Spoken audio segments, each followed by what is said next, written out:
বাগানের dress distribution চলছে, যেগুলো আমরা পুরোনো জামা কাপড় সাথে প্রচুর নতুন জামা কাপড় এয়ারপোর্ট মোড়ে আজকে আমরা ডিস্ট্রিবিউশন করছি। বিভিন্ন জায়গায় আমরা ড্রেসগুলো রাখি, যার যেটা পছন্দ হিসাবে সেটা তারা কালেক্ট করে। তো এখন আমরা কমলপুরে, এরপর আমরা অন্য এক বাগানে যাব। যাই হোক, থ্যাংক ইউ সবাইকে যে আপনারা যে জামা কাপড় প্রতি মাসে আমাদের এত এত জামা কাপড় দেন, সেটা আমরা বিভিন্ন বাগান এরিয়া দিয়ে থাকি।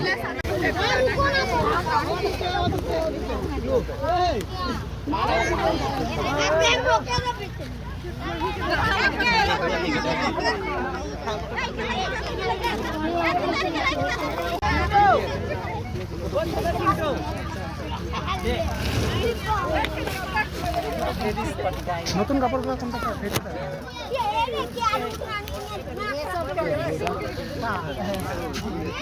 का ना नया कपड़ा बहुत सारा है। हाँ, बच्चे लोग का ये इसके बाद उतारते हैं।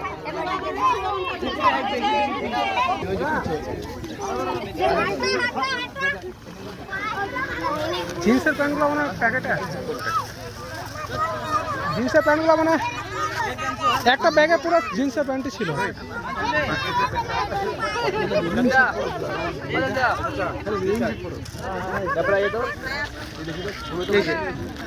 এই যে রূপম